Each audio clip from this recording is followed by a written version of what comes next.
Hey guys, I am Dermot with Velvetv on the gray carpet here for the world premiere of Liam Neeson's new film, The Gray. We're here to talk to the entire cast to find out exactly why we should all go watch this film, so stick around. A job at the end of the world. I work security, protecting men from the dangers they cannot see.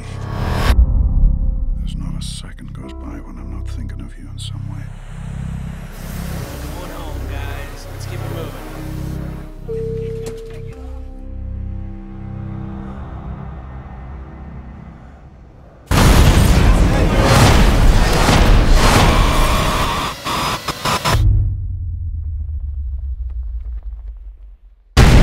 Talk to me a little bit about that airplane crash. I've seen many movies with airplane crashes, but this one kind of hits a chord with you. It's pretty intense. It's very intense. What they did is they amazingly built this this fuselage under a gimbal, so it had specific movement at all times. So those movements you see are not cheated with the camera. Usually what happens, you'll have both, where there's a big cheat with the camera moving in frame, and that was all on a huge gimbal that was built by the guys back in Canada that did an amazing job. And then we added these ratchets that came straight up into the ceiling, and they're real and hard. You know, we had some of those guys up to over 1,000 pounds of pressure, and we mixed it up with hand pulls, and it just looked very real. I think, you know, we've seen some good plane crashes in movies, but I think this one's up there in terms of world-class plane wrecks. And it was 4, 5, 6 days into shooting when they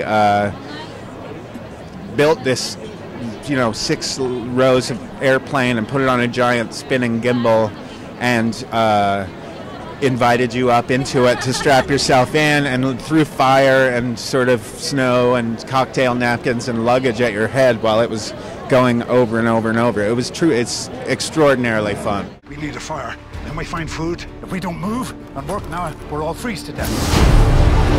Somebody will find us. They gotta know that plane went off the radar. Nobody's gonna find us. Not here. We figure out what way is south and we start walking. This will be one of those wild stories you tell at a party. Listen, get up, get up. Talk to me about the importance, or how important it was for Joe to kind of capture that extreme condition to shoot the movie. Did it help your performance at all, and if so, how? I mean, Joe, from the beginning, we were going to shoot the movie in the remote part of Alaska, but because of, you know, weather and stuff, and where it was, we shot it in a remote place, but not that. Yeah, it was. Well, there was no acting required. It was 25 degrees below zero. There was 3 feet of snow, and I mean, Liam's tall, so it was up to his waist. It was up to my chest, and all of that did. We got off the plane, and we needed to bond together to get ourselves through it. That's how severe it was. So it was real.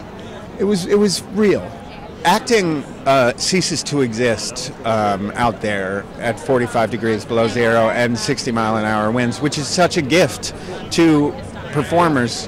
There's no pretending. You can't be in your head about. You just walk in the snow, and that's it. Well, the director, Joe Carnahan's looking for really authentic feel in this movie. It wouldn't have worked any other way. And the only way to make it work was to put us in that real circumstance. So we were all game for it and loved every minute of it. I don't think we could have gotten it any other way. I think if we didn't go out and really earn that movie and really earn that, have them really live in that and breathe in that and try to survive that. I think what happened was really interesting was that how we were putting the film together and how we were shooting it was almost a mirror image of what they were going through in this survival aspect of the film. So I think it was extremely important. If we can get to that tree line, we can better defend ourselves. Go! Hold on! You gotta be kidding me. We can climb down it. Following a river, we got a better chance of finding shelter. How are we gonna deal with this?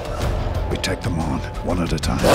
Live or die on this day. It's kind of sets the tone for the entire film. What's been like the best piece of advice that anyone has ever given to you that has kind of taken your career through that path? Well, that's a great question. I think one of my very close friends, who's a very powerful agent, he said to me, Frank, I think you need to put your hands down, metaphorically speaking, and kind of let the world in. And I think since I took his advice, things have changed for me a little bit. The best advice that I've ever gotten is to not to forget where you came from and to always give back. The advice that I've been given is to never take your eye off why you're doing this in the first place. I've always had a reason and a purpose to where I'm going and what I'm going to do with my career, and that is something I hold on to. What's it like working with Liam? I mean, pretty much the king of all actors. Pretty much the man's man. Are you kidding me? Of course. As an actor, very generous, very humble, the opposite of an alpha male. Just a great human being, and just made you feel comfortable and loved on set, and in perspective as a stunt coordinator to an actor, made my job so much easier. He's ageless. He's always in great shape.